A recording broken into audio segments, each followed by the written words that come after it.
대한민국은 아시아에서도 손꼽히는 가공할 군사력을 보유한 국가이다. 2019년 12월 18일 Asian Military Review. 안녕하십니까 KKMD 시청자 여러분, 케빈 인사드립니다. KKMD를 통해 해외 밀리터리 관련 소식을 번역해서 전해드리기 시작한 것이 재작년 여름이었으니 어느새 세 번째 여름을 앞두고 있습니다. 처음에는 순수하게 제 개인적 호기심을 해결하기 위해 만들기 시작했던 동영상이었음에도 작년 한 해 동안 분에 넘치는 사랑을 많이 받았죠.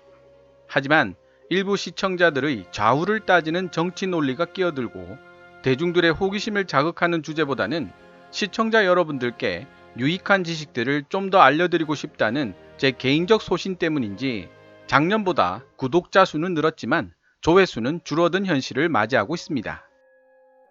유튜버는 관심을 먹고 살아가는 존재입니다.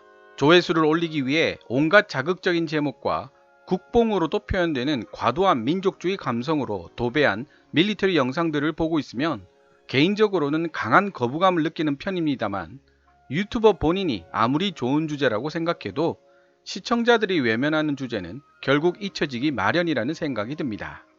갑자기 악화가 양화를 구축한다는 경제 격언이 떠오릅니다.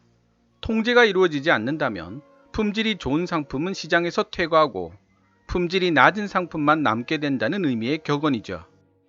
비록 제가 군사 전문가는 아니며 해외 밀리터리 기사들을 번역하고 시청자들이 이해하기 좋게 공부해서 설명해드리는 입장에 불과하지만, 그래도 다른 누군가에게 조금이라도 도움이 되고 있을 것이라는 희망을 가지고 영상을 만들고 있습니다. 물론 유튜브를 통해서 경제적인 도움을 얻고 있는 부분도 부정할 수는 없겠죠. 그래도 돈이 먼저가 아닌 정보의 질이 먼저인 영상들을 만들어 나가고 싶습니다. 오늘 여러분들과 함께 살펴볼 기사는 지난 2019년 12월 18일 Asian Military Review에 실린 대한민국의 군사적 능력과 준비 상황에 대한 기사입니다. Asian Military Review는 태국에 소재하고 있는 인터넷 국방 전문 매체로 동남아시아의 여러 군사 전문가들에 의한 기고문들을 게재하고 있습니다. 의외로 동남아시아에 해박한 밀리터리 전문가들이 많다는 사실에 가끔 깜짝 놀라고는 하는데요. 그들이 어떤 눈으로 대한민국 군사력을 평가하고 있는지를 잘 알 수 있는 기사이기도 합니다. 제가 부연 설명을 붙일 부분이 많지 않고 분량도 많아서 기사 번역 위주로 할 생각입니다. 기사 원문은 노란색 글자로 표시됩니다. 가공할 군사력을 보유하고 있는 동아시아의 몇 안 되는 군사 강국 중의 하나인 대한민국이지만, 최근 들어 불안정한 주변 지역 안보 환경에서부터 비롯된 여러가지 국내외적 도전에 끊임없이 직면하고 있다. 최근 몇 달 동안 미리 예정되어 있던 미군과의 주요 합동 군사훈련도 취소되거나 그 규모가 축소되었을 뿐만 아니라 시리아에 주둔하고 있던 미군이 갑작스럽게 철수한 여파 등으로 오랫동안 지속되어 왔던 한미 간의 핵심적 군사동맹에 대한 약속을 미국이 제대로 이행할 것인지에 대한 의구심이 한국인들 사이에서 표면화되기 시작했다. 상황은 복잡하게 얽혀 불확실성이 증대되고 있으며 북한을 사이에 둔 중국과 러시아, 그리고 미국이 참여하고 있는 영내 강대국들 간의 힘겨루기도 기승을 부리고 있다.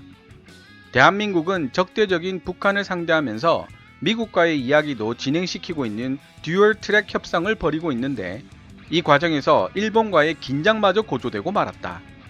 비록 대한민국의 군사적 관심이 주로 북쪽을 향하고 있기는 하지만 한일 두 나라를 중재시키려는 미국의 노력에도 불구하고 대한민국과 일본이 미래에 정면으로 충돌할 잠재적 가능성도 배제할 수 없다. 이런 긴장되고 유동적인 상황 속에서 2019년 10월 71번째 국군의 날을 맞이한 대한민국 군은 북한에 의한 제한적이지만 폭력적인 도발에서부터 해군과 공군에 의한 봉쇄 같은 돌발 상황에도 즉각 대응할 수 있도록 고도의 준비 태세를 유지해야 하며, 필요하다면 미국과 협력하여 북한에 대한 제한된 타격 작전까지 실행할 수 있는 준비가 되어 있어야 한다. 북한과의 극에 달한 긴장관계는 대한민국으로 하여금 수십 년 동안 수립해온 세부적인 전쟁 계획의 실행을 요구하는 전면전으로 이어질 수도 있으며, 이는 북한의 파괴적인 미사일 공격을 저지하기 위한 북한 지도부에 대한 참수 공격이나 심지어 최대한 중국을 자극시키지 않고 북한 전체 또는 대부분을 무장해제 및 점령하기 위한 신속한 북진 공세로 이끌 수도 있다. 대한민국 군은 1990년대 이후 미국으로부터 장거리 정밀 타격 Long Range Precision Strike 능력과 지휘, 통제, 통신, 컴퓨터, 정보 수집, C4I 능력을 우선적으로 획득함으로써 치명성과 도달 능력을 향상시켜 왔다. 그 결과 오늘날의 대한민국 군은 예전이었다면 상상할 수도 없었을 수준의 현대화된 군으로 진화해 왔다. 뿐만 아니라 지속적으로 세계적 수준까지 활발하게 성장해온 대한민국의 방산산업은 국내에서 필요로 하는 요구사항을 해결하는 단계를 넘어 더 광범위한 범위의 글로벌 방산 시장에까지 서비스를 제공하고 있다. 자국 토착 국방기술과 산업발전에 있어 상당한 진전을 이루었음에도 불구하고 대한민국은 전체 인구의 감소 현상 때문에 병력 유지에 필요한 가용 인력 풀을 꾸준히 잠식당하고 있는 상황에 직면해 있다. 이는 비무장지대 DMZ를 따라 배치되어 있는 상당한 규모의 대한민국 육군의 병력 구조 감축을 이미 초래한 상태이다. 이에 대해 서울시는 2018년 4차 산업혁명 역량을 키우기 위한 민군 겸용 기술 투자를 늘리겠다는 계획을 개략적으로 밝혔다. 정부의 4차 산업혁명 계획은 관련 연구개발 R&D 자금을 2017년 1억 4천만 달러, 한화 1,395억에서 2020년까지 1억 7천만 달러, 한화 2,080억 수준으로 끌어올렸다. 이 밖에 대한민국 군은 스스로의 전투 역량을 배가시킬 수단으로서 2024년부터 무인 시스템을 도입할 예정이다. 대한민국 육군은 무인 지상차량 UGV와 아주 작은 무인 정찰기 UAV를 고려하고 있는 중이고, 해군은 무인 수상함과 무인 수중 플랫폼을, 공군은 정찰 및 타격이 가능한 무인 정찰기를 물색하고 있는 중이다. 대한민국 육군의 현대화. 국방부는 2019년 1월 발간한 국방백서에서 2022년까지 전체 상비군 수를 59만 9천 명에서 50만 명으로 점진적으로 감소시켜 향후 과제를 해결하겠다는 정부의 국방개혁 2.0 계획에 따라 이미 이를 추진 중이라고 밝혔다. 대한민국의 저출산에 따른 가용인력 자원의 부족이 육군 현대화 추진의 또 다른 원동력인데, 통계청에 따르면 징병 대상인 20대 남성의 숫자가 2018년 약 35만 명에서 2022년 이후에는 25만 명 이하로 줄어들 가능성이 높다. 예상되는 병력 감소를 상쇄시키기 위해 대한민국 육군은 2018년 각 전투원에게 새로운 통신 시스템, 야전복, 다목적 방탄조끼 및 방탄 헬멧, 조준경 등 33가지 종류의 개인 장비로 구성된 워리어 플랫폼을 지급하는 타이거 4.0 시스템 개발에 착수했다. 타이거 4.0 시스템을 통해 일선의 각 병사들이 무선 센서 네트워크를 구성하는 기본 요소인 센서 노드로 탈바꿈함에 따라 육군은 타이거 4.0이 최종적으로는 초연결 인공지능 기반의 지상 전투 네트워크의 형태를 취하게 될 것으로 보고 있다. 대한민국 육군은 타이거 4.0 시스템을 2021년까지 4개 대대, 2025년까지 4개 여단, 2030년까지 전 부대로 확대할 계획인 것으로 알려졌다. 이 사업에는 약 1조 2천억 원의 사업비가 필요할 것으로 추정된다. 육군은 또한 무인 정찰기와 무인 지상 차량을 운영하고 개발할 전문 부대를 창설했다. 드론봇 전투단으로 불리는 이 새로운 부대는 2017년 12월에 처음 발표되었다. 이 부대는 새로운 특기병을 양성하는 작업을 포함하여 군 내부 또는 민간에서 적합한 후보자를 모집하기 위해 필요한 지휘체계 및 인적 인프라 조성을 책임지고 있다. 이 부대는 우선 정찰과 타격이 가능한 여러 종류의 소형 전술급 UAV를 운용할 예정인데, 그 한 가지 예가 바로 한국 토착 기업인 NESN텍에서 제작한 스트라이커 드론 쿼드캅터이다. 최대 이륙 중량은 9kg이며 전자 광학 카메라 같은 장비를 5kg까지 장착하는 것은 물론 500g 무게의 소형 폭탄 한 쌍을 탑재할 수 있다. 무인 및 로봇 시스템에 대한 새로운 운영 개념을 개발하고 검증하는 것 외에도 드론봇 전투단은 이러한 시스템을 더 넓은 육군 작전 분야로 통합시키는 것은 물론 전투 작전 중에 다른 부대를 지원하는 임무를 맡게 될 것이다.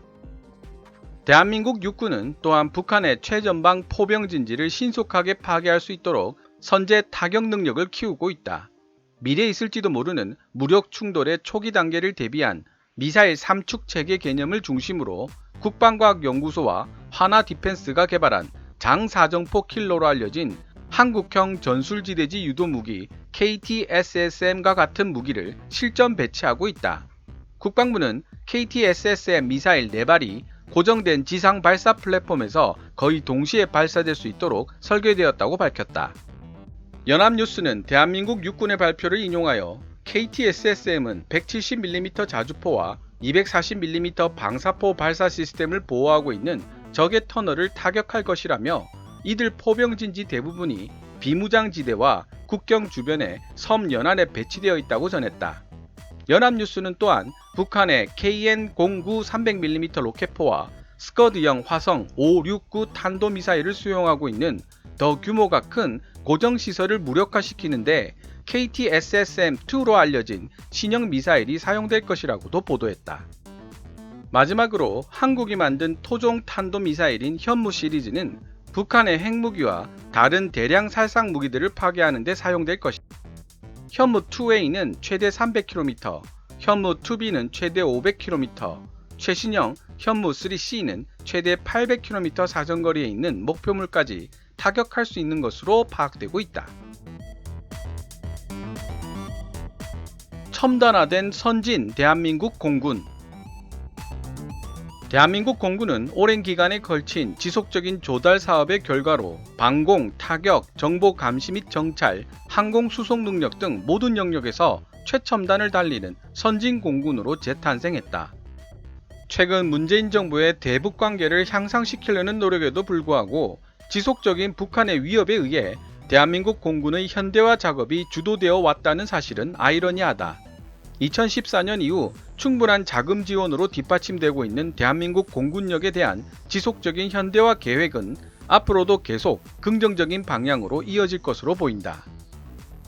최근 몇 년간 조달 우선순위를 차지하고 있는 무기체계는 록히드 마틴이 만든 F-35A 라이트닝 II 5세대 전투기와 대한민국이 자체적으로 개발하고 있는 한국형 전투기 KF-X, 패트리엇 PAC-3 등 탄도미사일 방어 시스템과 공중조기경보 통제기, 공중급유기 및 새로이 통합된 지휘통제 통신 컴퓨터 정보 수집 C4I 시스템 등이다.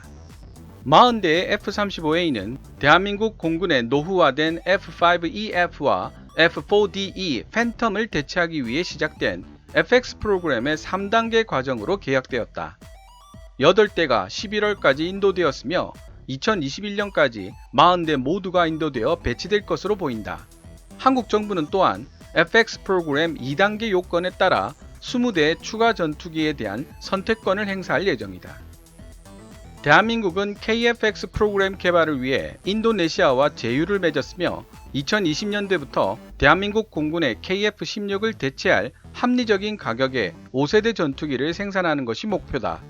예산상의 한계로 인해 구매 대수가 감소할 수도 있지만 약 120대의 KF-X 전투기가 조달될 것으로 예상되며 2026년부터 실전 배치될 것으로 보인다. 한편 대한민국 공군의 KF-16 또한 수명 연장 및 중요 기능 업그레이드를 위한 프로그램 진행 중에 있다. 록히드 마틴은 2016년 11월 미국 포트워스 공장에서 이러한 업그레이드를 수행하기 위해 한국 정부와 1조 4,600억 규모의 해외 군수품 판매 FMS 계약을 체결했으며 2025년 11월까지 업그레이드 작업이 완료될 것으로 예상된다. KF-16 업그레이드는 첨단 F-16V 구성에 기반을 두고 있는데 기존의 레이더를 노스롭 그루먼의 AN/APG-83 A사 레이더로 교체하고 원래 장착되어 있던 세대의 임무 컴퓨터를 새로운 고성능 모듈식 임무 컴퓨터로 교체하게 된다. 또 다른 개선 사항으로는 전자전 세트 업그레이드 및 확장된 무장 탑재 능력과 함께 2세대 헬멧 장착 조준 장치 JHMCS2 등이 있다. 대한민국 공군은 추가적인 정보를 공개하지 않았지만 지금까지 적어도 10대 이상의 KF-16이 업그레이드 작업을 위해 미국으로 날아간 것으로 알려졌다. 대한민국은 또한 통합 정찰 감지 장치 EISS를 통한 노스롭 그루먼의 RQ-4B 블록 30 글로벌 호크 고고도 장거리 체류용 무인기 4대를 발주해 지속적인 정보 감시 및 정찰 역량을 모색해왔다.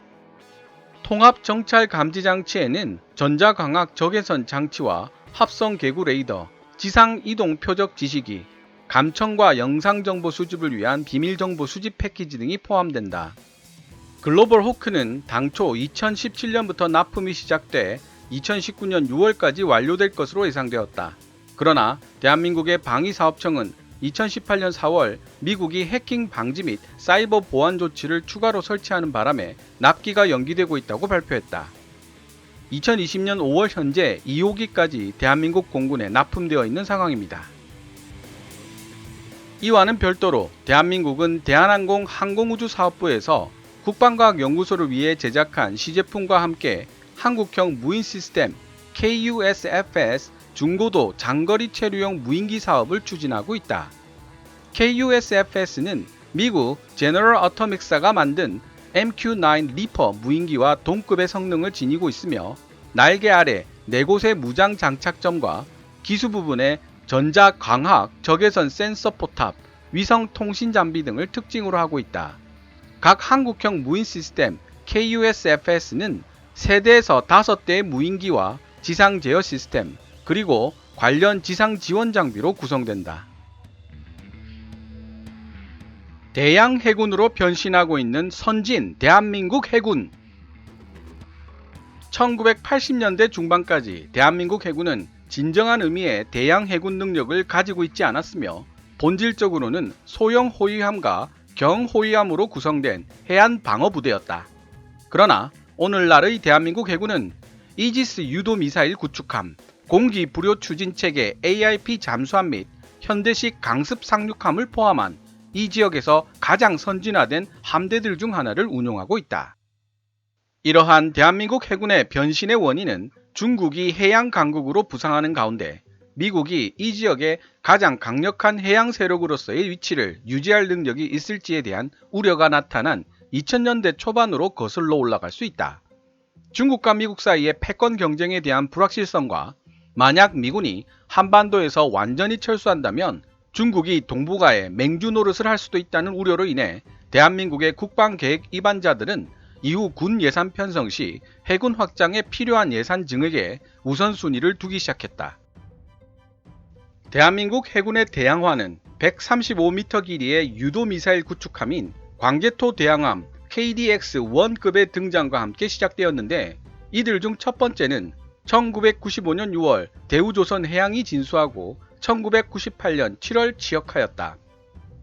광개토 대양급은 원래 대한민국 해군의 주요 방공 구축함으로 계획되었지만 여러 번의 지연으로 지지부진했으며 1998년에 일본함이 취역할 무렵에는 KDX-2로 알려진 더 큰 구축함에 대한 건조 계획이 이미 승인되어 있었다. 그 결과 KDX-1 구축함은 결국 세척만 건조 배치되었다. 2003년부터 2008년 사이에 KDX-2급 유도미사일 구축함 6척이 인수되었으며 ANSPY-1D 다기능 위상배열 레이더를 포함한 향상된 이지스 지휘 통제 시스템을 갖춘 개량형 플랫폼인 세종대왕함 KDX-3가 2008년 12월 함대에 편입되었다. 이는 대한민국이 일본, 노르웨이, 스페인, 미국에 이어 세계에서 5번째로 이지스 전투 시스템을 운용하는 국가가 되었다는 사실을 의미했다. 대한민국 정부는 토착 잠수함 개발 능력을 갖추기 위해 수립한 한국형 공격 잠수함 KSS-1 프로그램 1단계에 따라 독일 조선업체 하데베로부터 209형 디젤 전기 잠수함 3대를 인수했으며 1호기는 하데베가 키엘에서 건조하고 나머지 2, 3호기는 옥포 조선소에서 대우조선해양이 건조하였다. 대한민국 해군은 장보고급으로 알려지게 된 209식 디젤 전기 잠수함 6대를 추가로 인수했다. 2006년 6월 현대중공업은 KSS-2 프로그램이라는 이름 아래 독일 하데베의 214형 디젤 전기 잠수함 설계에 기반한 대한민국 최초의 공기 불요 추진 체계 잠수함을 진수했으며 2006년부터 2017년까지 8척의 KSS-2급 잠수함이 건조되었다. KSS-1과 KSS-2 잠수함들을 건조하면서 쌓인 경험은 이제껏 국내에서 건조된 잠수함들 중 가장 크고 중무장한 수중 전투함이 될 차세대 KSS-3급 개발에도 큰 도움을 주었다. 새로운 한국형 공격 잠수함의 주요 특징으로는 잠대지 공격 순항 미사일을 발사할 수 있는 6개의 수직 발사관을 들 수 있는데, 이는 대한민국 해군에게 멀리서 은밀하게 지상을 공격할 수 있는 능력을 제공할 것이다.